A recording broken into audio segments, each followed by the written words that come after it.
The broadcast is now starting. All attendees are in listen-only mode. Welcome everybody to this Safety Law webinar. I hope that you can hear me well and you can see my screen pretty well. So this is a webinar, a free webinar on the safety law, which is the lessons learned document of the IChemE Safety Centre that we publish every 3 months, as you know. This is the first issue of the law, and we will have 9 of them in the upcoming weeks. So stay tuned about the next dates for the next webinars, and I hope that you will find it really interesting and you will be here for the next time. However, if you can't, then you don't have to worry about it because all the webinars are recorded, and as such, you will be able to see everything later on, and we will be publishing the webinars on different forums. I will talk about it later. Now, before we start, I would like to tell you that we will take questions in the end of the webinar. It will take approximately like 30 minutes to present the safety law, and Tracy Abrahart, my colleague, is with me today, and she will help me with addressing your questions.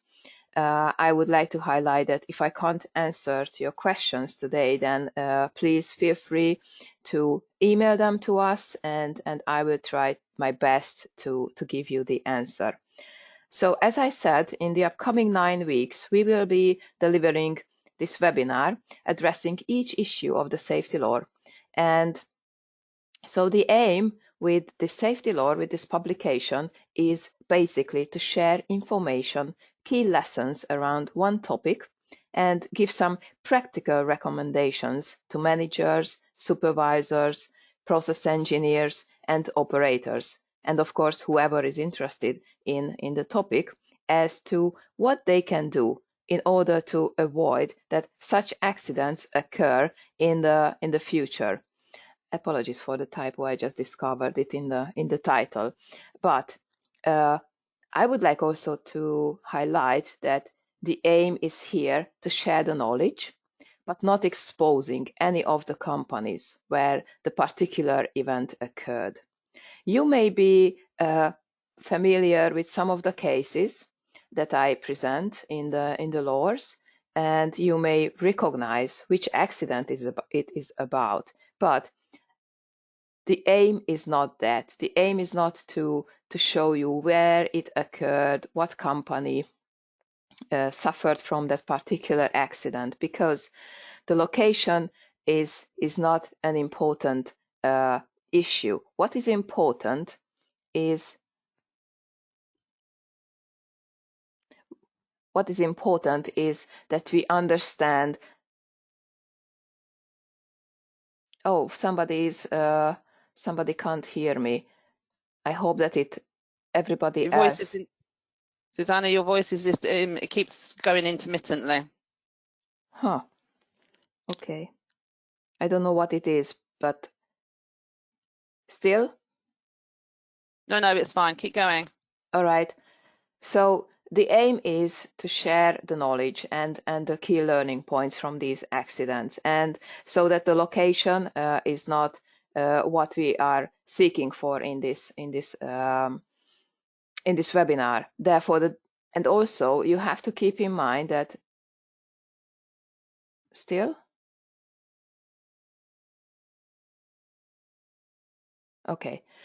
So we have to keep in mind that the depth of information of these cases and behind the cases vary, and it is because the information coming from different sources of information. So for instance, the quality of these accident reports are different from each other. For instance, if you think about that, there are databases where you can get a very thorough investigation report about these accidents. Meanwhile, you have only a short description in other databases. However, all of these cases present very, very good learning points. And that's why, if I can't go into the very, very details of some cases, it is because the information behind is limited, somewhat limited. So let's now start with startup accidents. But first of all, my name is Dr. Susanna Gyenes, and I am the Deputy to the Director of the IChemE Safety Centre. What makes me publish these safety laws is actually the experience that I gained at the European Commission Joint Research Centre, where I completed analysis of accidents, being the administrator for the database, which is the European Accident Database, the Major Accident Reporting System, EMARS. If you are interested in that database, which is public, I will give you the availability and the source of information later on, or by email. So you will get some very, very interesting information there. But now, I'm pretty sure that you all have a definition and you all practice startups and you know what are these startup activities. And I'm pretty sure that you also know whether the startup activities are as hazardous as any other operations or less or more hazardous than any other operations. I truly believe that we all agree that they are really hazardous operations because these are non-routine procedures or operations, so it's not an everyday activity. They are transient and really, really cumbersome ones and require intense activity and special attention from the operators. Starting up a process unit results in significant changes. If you think about operating temperature, operating pressure on the system, and this is that when it brings the pipework and vessels up to the required operating conditions from the ambient one. Under such recurring extreme conditions, pipework and different safety instruments can experience fatigue or other deterioration. And this can develop as a result of the rapidly changing parameters during startup. These mechanical failures, coupled with the lack of routine, competency, and, for instance, inadequate training, can lead to major incidents. In the law, the idea is to cover two cases. This is a short description of each accident and highlighting key learning points. So let's see the first case. This is not a typical startup accident per se, but if you think about any other accidents or investigation reports that you have read previously, you discover that you have plenty of learning points and recommendations in different areas, different topics, or different themes within the same report. So if I don't touch every aspect of the key learning points, it is because I would like to highlight those particular elements that are related to startup accidents and the startup operation. And I don't go into the details about other aspects that may have been actually discovered or revealed by the investigation. So if you think about, or if you want to say, oh yes, but there is also this and this and this recommendation, or those are the findings that still related to that particular accident, I will say yes, true, because not an accident it is such a particular one that has only one aspect to learn. So the first case occurred at a petrochemical plant. Midway during a night shift, while personnel were performing post-maintenance heat exchanger restart operations, a heat exchanger on an adjacent bank catastrophically ruptured. Employees were in the final stages of a startup activity to put 3 heat exchangers, like A, B, and C, respectively, back in service following cleaning. The adjacent 3, D, E, and F, respectively, those heat exchangers remained in service during this operation. While the operations staff was performing the startup operations, the E heat exchanger in the middle of the operating D, E, F bank catastrophically ruptured. The rupture of this E heat exchanger was the result of the carbon steel exchanger being severely weakened by a damage mechanism which is known as high temperature hydrogen attack, or HTHA. As a consequence of the explosion, unfortunately, 7 employees were fatally injured. Now let's see what are the key learning points. As I said, brief description and description of the key learning points. The startup of heat exchangers within the unit was a hazardous, a non-routine operation. The unit also had a long history of flange leaks and occasional fires during startup in the past, and these cases were never investigated.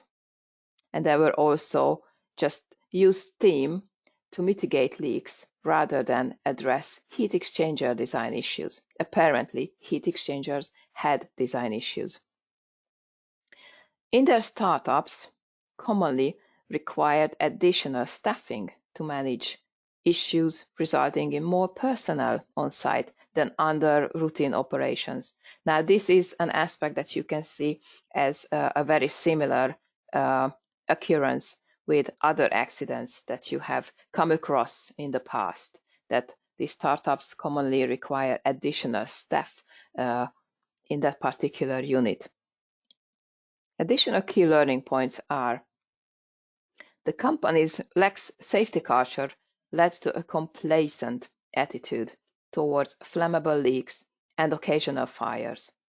The workers actually knew about this, and they knew about the problems that at startup, but it became the new normal. Now, this is the point where I would like to stress that this aspect is also related to creeping changes, which I will be covering in one of the upcoming safety laws as a main topic. So you will see there more examples. Now, what else? The process hazard analysis of this activity, the startup activity, didn't provide effective preventive methods to eliminate the hazards.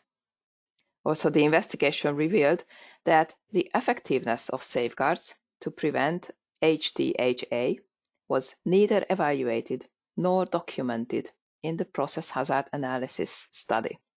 Now, this is also an aspect, lack of hazard analysis or an incomplete or not adequate hazard analysis that is associated with the case. And this is somewhat general. It seems general, but this is also a very, very key learning point from this particular case. In addition to that, the consequence was also increased, as I mentioned earlier, due to the additional staff on site when the incident occurred. Now let's see what is the next case. The second case that I picked for startup accidents occurred in an ammonia production plant. During a summer day, a violent storm hit an ammonia production plant. The thunderstorm caused the failure of the external power supply and eventually tripped the plant in the afternoon. After safely isolating the affected unit, the operators prepared the startup during the night shift. First, steam had to be imported to be able to start the primary furnace the following day. However, after midnight, the top-fired reformer blew up. The procedure required many valves to be in the closed position and for these to be verified. The shift leader, however, didn't ask the workers to check the valves, and it was because he actually was convinced that the valves were closed, following his site walk-around. Even though the display in the control room showed that the valves were open, he insisted that the reading was wrong and continued the startup. With that, he opened the natural gas supply valve, resulting in triggering a series of alarms, and a minute later, the explosion occurred. The explosion injured 2 workers and destroyed the steam reformer. What are the key learning points from this case? Now, the shift leader, he was convinced that the valves were closed, and it was never double-checked. to confirm that all safety critical equipment are in the correct position prior to startup is a crucial step. It should be included in the operating procedures, and those procedures should always be followed. There was another aspect, that there was no redundant system in place to prevent operators from introducing natural gas in the process while the valves were open. The investigation revealed that no logbook entry indicated the positions of the valves and any readings from the display. Now, the logbooks and shift change and the alarm management, they all will come also as topics for the next safety laws. Just wanted to mention that. What else that we can discover from this case? The startup procedure was used sometimes as like a routine task, as a checklist, just tick the boxes. And there was no signature or approval requested. It was, however, not used this time to check the valves for the arch burners. Another key learning point is apparently there was lack of training and competence, and which are also factors that could contribute to this particular case. As I mentioned earlier, startups are rare operations, and as such, regular refresher training is necessary. If there is a need to do an emergency shutdown, a risk assessment should be undertaken to understand any changes or issues prior to starting up, and this may include a formal management of change procedure. We have reached a point where I would like to discuss what I mentioned in the beginning, the what can I do? A key part of the safety law, if you have seen these publications online, is to understand what you can do at your facility based on your role in order to avoid or prevent such accidents to occur. And this is in the upcoming couple of slides, I will go through what a manager can do, separately from what a process engineer supervisor can do and what an operator can do about it. And what I have found in the recent years, that lessons learned, normally they are presented in a very, very good way, but they don't seem to be structured, or they don't seem to be targeted. What do I mean by that? I mean by that for instance, if you see any report or just a brief description of an accident and key learning points, you don't see what particularly your role is in that story. And that's why we try to do this with the safety law, to give you some specific recommendations based on your role.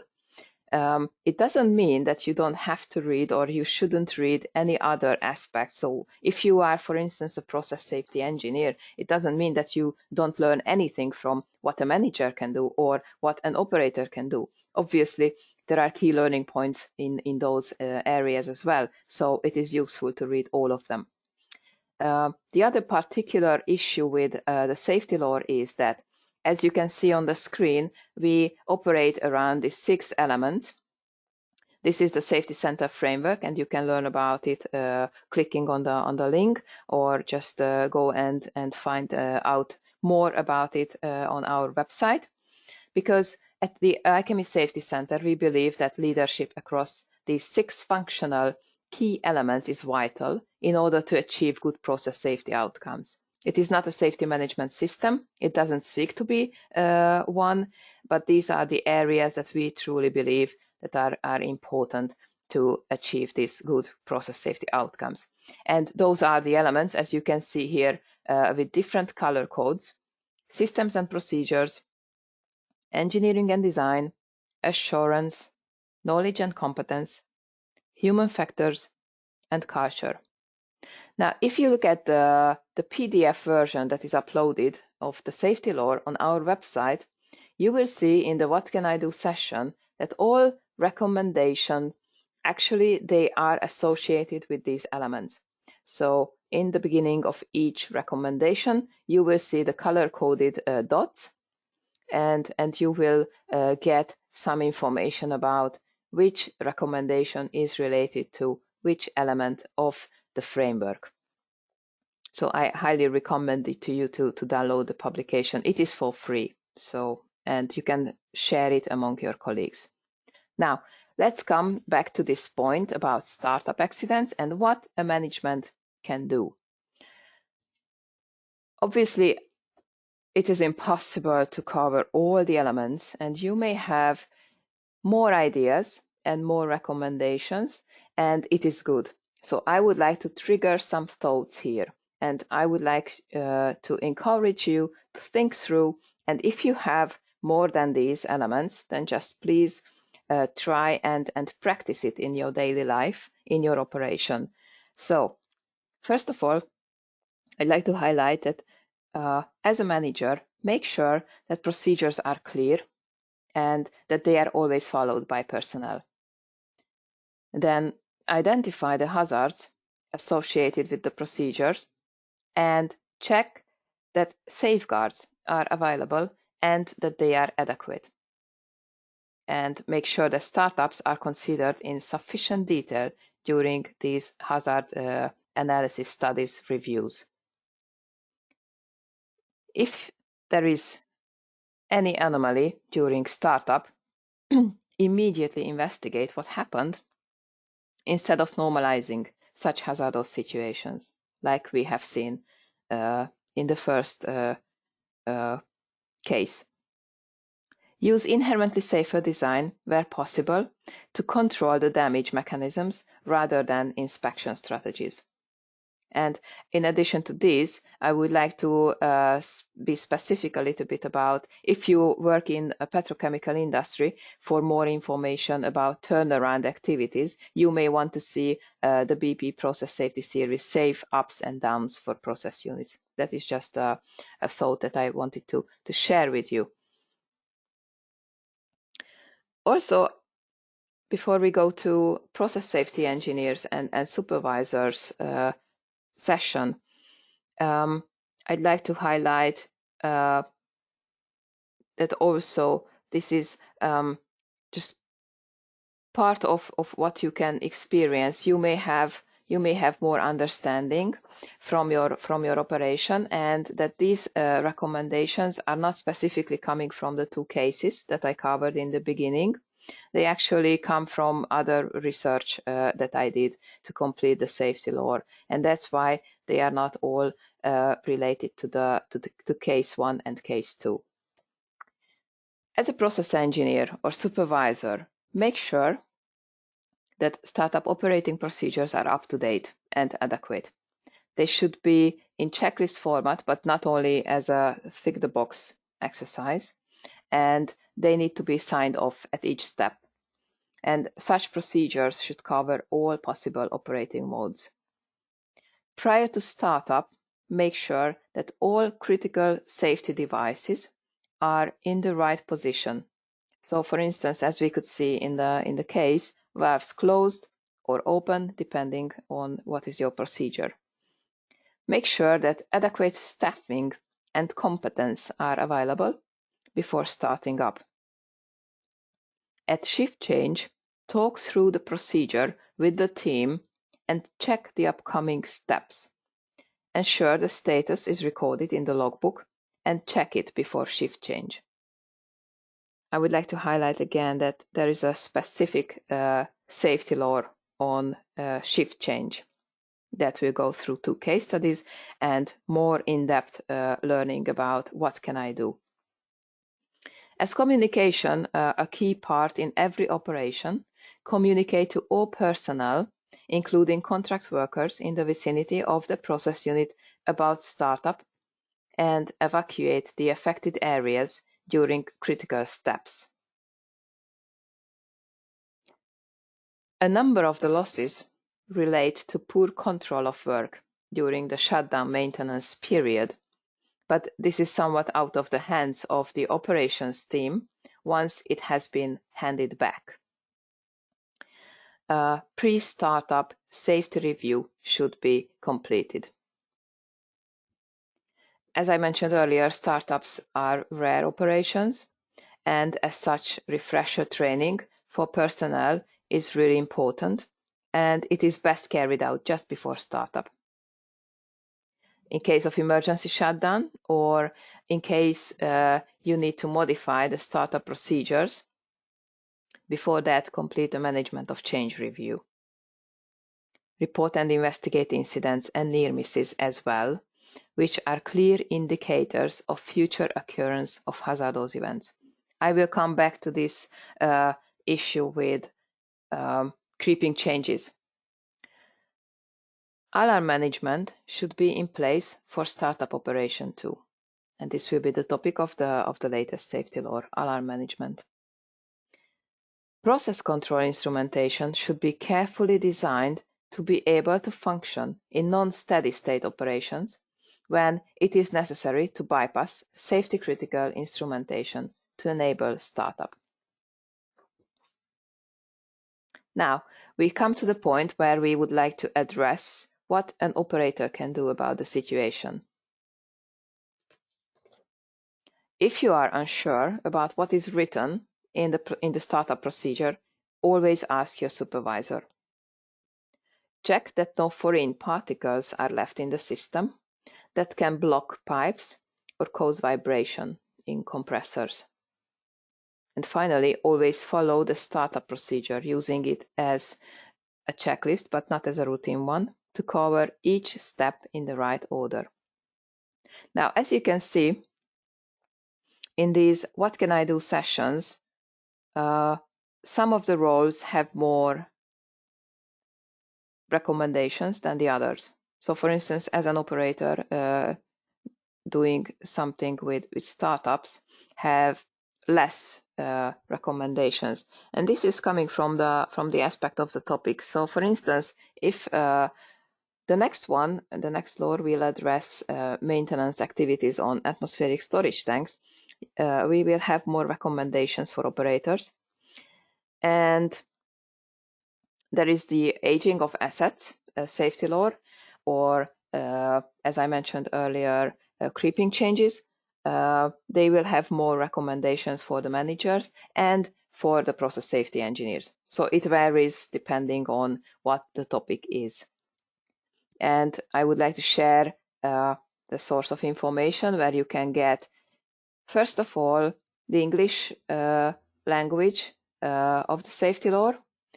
We also have a Spanish version of the law presented on our website, and there is a podcast that with Trish Kerin, the director of the IChemE Safety Centre, we talk through the law, and it is in a downloadable format. So if you want to take it with you, then just feel free, share it with everyone, because that is our recommendations, that if you find this useful, if you find the law useful, then please share it with others. And here is our contact details. And so you can find us, as I mentioned earlier, in different forums and different social media platforms, as you can see. And all the law webinars with all other webinars that we run in these weeks and months will be and are uploaded on our YouTube channel. So there is the YouTube channel, the IChemE Safety Centre YouTube channel, sorry. And of course, you can visit our website to download all our guidance documents that are freely available. And also, please feel free to find us in any other forums. The next safety law webinar will be held on the 20th of April, and it will address key lessons from incidents during maintenance on atmospheric storage tanks. So this is a very brief webinar, a refreshing one, and I hope that you find it useful. And I don't know if we have any questions, and I try to answer to these questions, but if there are really, really specific ones, then I will try and come back to you by email. Tracy, do we have any questions? No, we don't, Susanna. No questions. Oh, there's somebody raising hand. All right, where's that then? Okay.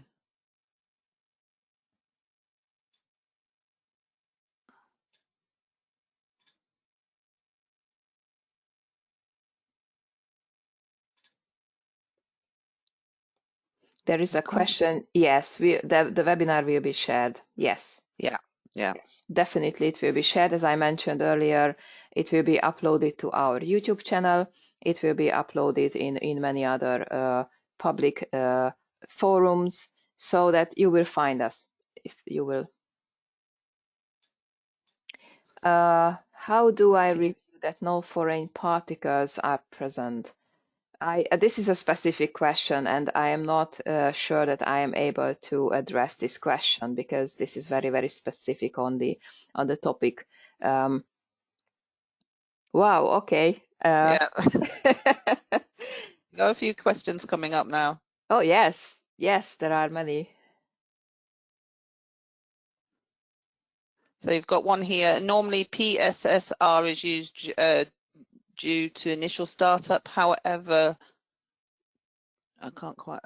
However, during emergency scenario and startup, no checklist is followed due to startup activity. Your views? That's a very interesting question. So thank you so much for asking such a specific question. Right. I try to address these questions after the webinar, if that is fine with all of you, because these are really specific. And as I mentioned, I cover like 9-10 different topics. And so it is really, really complicated to go into very, very, very deep conversation about this specific one. Right, there's another one here. How did the startup of the HEX make the adjacent rupture? I can send you that particular report, and then you can find all the details. So if you email to the safety center at IChemE.org, then I can send you the detailed information. And there's another question. You didn't speak about the regulatory authorities and their roles during startup, especially for plants being started for the first time. Oh, it is because it is for operators. It is for managers and process safety engineers. That is not my merit to talk about what regulators should or shouldn't do. That is another aspect. So that's why I didn't. Okay, and there's another one. For an automatic startup, we can have staff and competency. How do you address this? There is a publication by the IChemE Safety Centre about competency, and it is a free guideline, and it is also a supplementary guidance document presented with it together, and that is also available for free from our website, from the www.ichemesafetycentre.org. And so please limit your questions to general ones, because I'm afraid I can't go into this very, very details, and same people asking the questions. So if you don't mind, then I will come back to you by email. We save your questions and I will come back.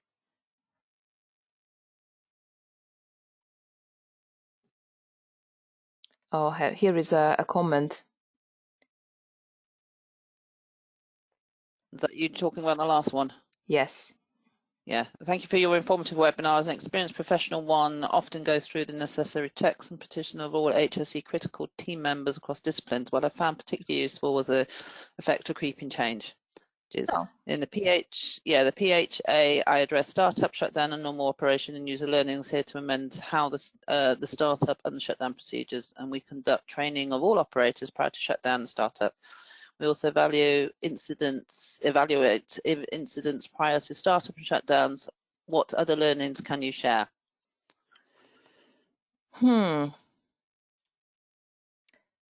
What other learnings? That requires additional research. And what I can tell you more about the creeping changes in particular, and the paper on creeping changes, so addressing more that could be relevant to startups, shutdowns, and others. But as I mentioned earlier, a very, very good source of information I used for this particular safety law was the BP safety series. But there are others.